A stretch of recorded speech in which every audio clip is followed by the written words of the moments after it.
नमस्कार दोस्तों, आज हम बात करेंगे सूक्ष्म व्यायाम की। सूक्ष्म व्यायाम अगर आपके पास दिन में 15 से 20 मिनट भी है, तो आप ज़रूर ये सूक्ष्म व्यायाम करें, अपने शरीर को ये समय दें। तो सूक्ष्म व्यायाम करने से पहले सबसे पहले आपको अपनी बॉडी को वार्म अप करना पड़ेगा। तो उसके लिए खड़े हो जाएँ, सिंपल कदम ताल भी कर सकते हैं, देखिए फॉरवर्ड वॉक और बैकवर्ड वॉक, मलासन वॉक आप कर सकते हैं। या फिर आप क्या कर सकते हैं, हाथों को ऊपर स्ट्रेच करके पंजों के बल चल सकते, ताड़ासन वॉक भी आप कर सकते हैं। तो इससे क्या होगा, बॉडी वार्म हो जाएगी और फिर आपकी बॉडी जो है ये एक्सरसाइज, योगिक एक्सरसाइजेस के लिए तैयार हो जाएगी।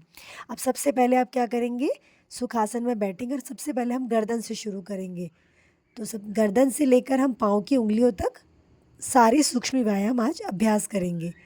तो सुखासन में बैठिए और अब आपको क्या करना है, श्वास भरना है और गर्दन को पीछे, श्वास छोड़नी है और गर्दन को आगे।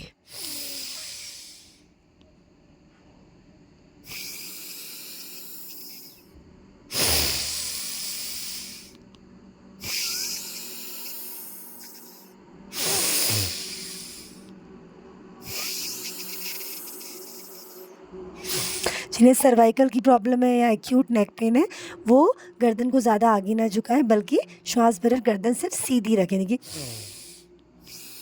छोड़ते हुए बस गर्दन को सीधे रख दें, ठीक है। और एक बात का ध्यान रखें कि इस अभ्यास के दौरान अपनी बैक यानी कि पीठ को बिल्कुल सीधा रखें। इसके बाद जो गर्दन के लिए दूसरा सूक्ष्म व्यायाम है, उसमें हमें क्या करना है, गर्दन को साइड बेंड करना,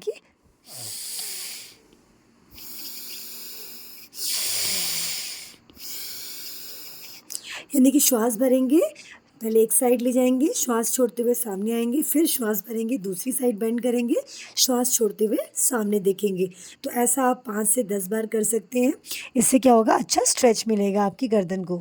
तीसरे व्यायाम में आपको अपनी गर्दन मतलब कंधे और कान को चिपकाना है। श्वास भरते हुए नीचे आना है, श्वास छोड़ते हुए ऊपर आना है, श्वास भरते हुए नीचे, श्वास छोड़ते हुए ऊपर।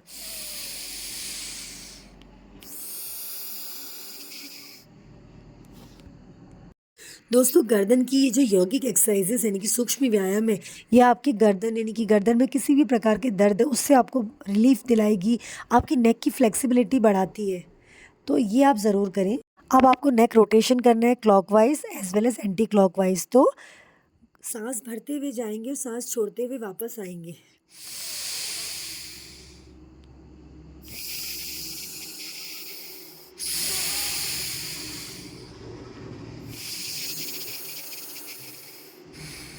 अब एंटी क्लॉकवाइज।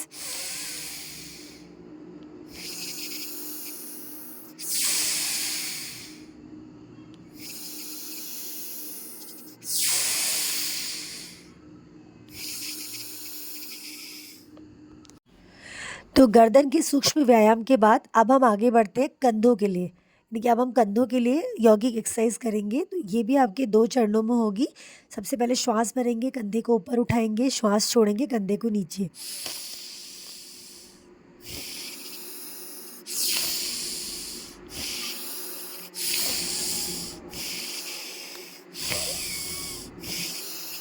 ऐसा आप 5 से 10 बार कर सकते हैं। और जो अब दूसरी एक्सरसाइज है, उसमें हम कंधों को गोल घुमाएंगे, श्वास भरते हुए पीछे को घुमाएंगे और श्वास छोड़ते हुए नीचे को लाएंगे।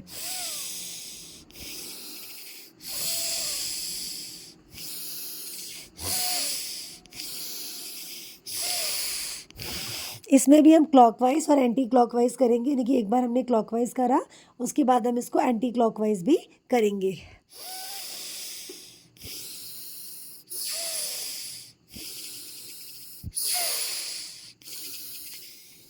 इससे आपके कंधों को अच्छा रोटेशन मिलेगा।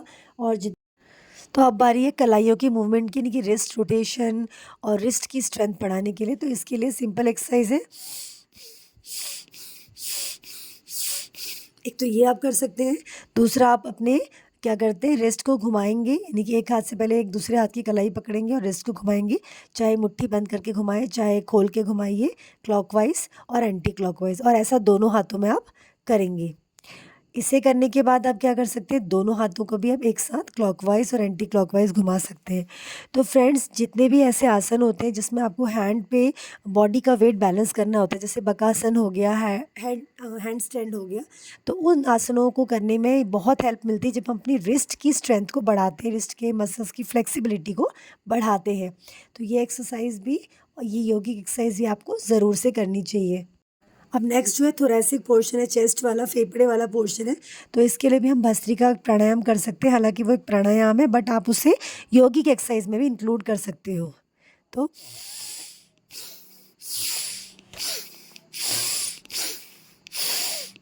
इस तरीके से भी आप इसको 5 टू 10 टाइम्स करिए, जितनी आपकी स्टेमिना है।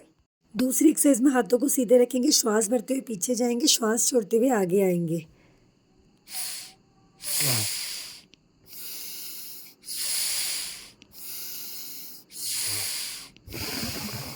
ये भी आप 5 से 10 बार करिए, तो हमारी गर्दन, कंधे और एब्डोमेन के लिए हो, सॉरी, चेस्ट के लिए हो गया। अब हम करेंगे नेक्स्ट अपने hand to shoulder movement, hands को टच करेंगे और शोल्डर्स को गोल गोल घुमाएंगे। तो ये भी आपको क्लॉकवाइज और एंटी क्लॉकवाइज करना है, और ध्यान रहे कि आपकी जब मिलाएं तो दोनों कोहनियाँ मिलें, और जितना बड़ा ओ आप बना सकते हैं उतना बड़ा बनाने की कोशिश करें। श्वास भरते हुए बनाएंगे और श्वास छोड़ते हुए पीछे ले जाएंगे।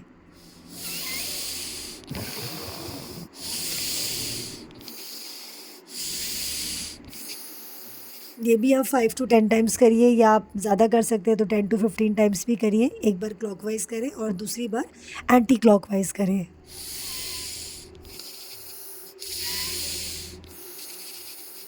इससे आपके जो शोल्डर के जॉइंट्स हैं, इनको अच्छी स्ट्रेंथ मिलेगी, इनकी जो मूवेबिलिटी है वो बढ़ेगी।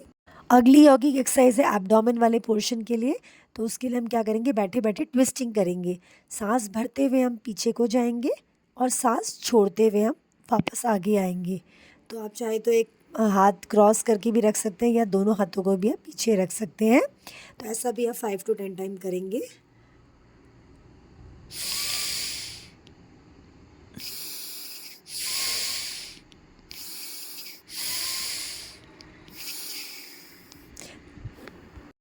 तो दोस्तों, हमने एब्डोमेन तक योगिक एक्सरसाइजेस कर ली। अब हमारे पाँव की योगिक एक्सरसाइजेस बची हैं। पाँव दिन भर हमारी बॉडी की वेट को बेयर करते हैं, तो उनमें भी ऑक्सीजन का प्रवाह अच्छा होना चाहिए और ब्लड सर्कुलेशन भी सही होना चाहिए। तो उसके लिए आप पाँव का मूवमेंट पहले तो फ्री मूवमेंट करेंगे, यानी कि पाँव खोल लेंगे, थोड़ा उनमें गैप दे देंगे और उन्हें फ्रीली मूव करेंगे, चाहे दोनों तरफ बाहर और अंदर दोनों तरफ टच करेंगे। इस तरह पाँव में क्या होगा, ऑक्सीजन का फ्लो बढ़ेगा, ब्लड सर्कुलेशन बढ़ेगा, और पाँव में गर्माहट आएगी। उसके बाद आप इस तरह से मूवमेंट कर सकते हैं, फॉरवर्ड और बैकवर्ड, खींचते हुए, सांस भरते हुए, सांस छोड़ते हुए।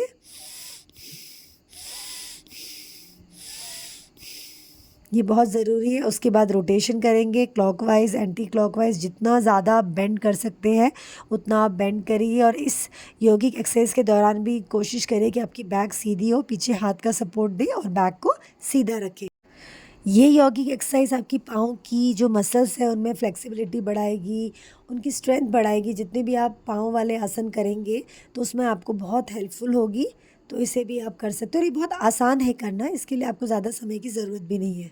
अब नेक्स्ट हम करेंगे घुटने के लिए। तो उसके लिए एक पाँव को सीधा करें और इस तरह घुटने से आप जो है पाँव का मूवमेंट करिए। जितना बड़ा गोला आप बना सकते हैं बनाइए, clockwise as well as anti clockwise. सांस भरते हुए बनाइए, सांस छोड़ते हुए नीचे लाइए, और ऐसा आपको दोनों पाँव में रिपीट करना है, दोनों पाँव से करना है। और ये एक्सरसाइज क्या होती है, आपकी जो ये घुटने का जॉइंट है, जिन लोगों को हल्का हल्का पेन रहता है या स्टिफनेस रहती है, उसमें ये बहुत हेल्पफुल है। इससे वो जो हल्की स्टिफनेस है वो जाती रहेगी, अगर आप इसका रोज़ अभ्यास करते हैं तो।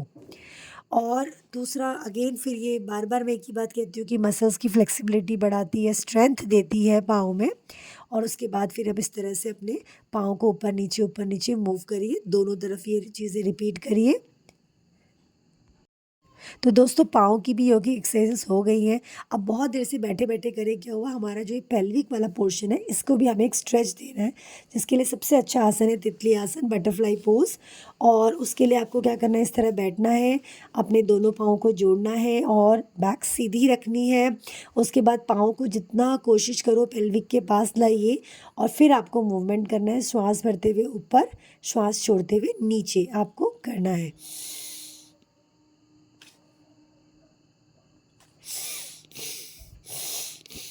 इसे आप धीरे या तेज़ या मंद गति से जैसा आपको कंफर्टेबल हो वैसा करिए। तो फ्रेंड्स, हमने सर से लेकर गर्दन से लेकर पाँव की उँगलियों तक सारी यौगिक एक्सरसाइजेस का आज अभ्यास किया। मुझे उम्मीद है कि इस वीडियो से आपको बहुत हेल्प मिलेगी। वीडियो देखने के लिए धन्यवाद।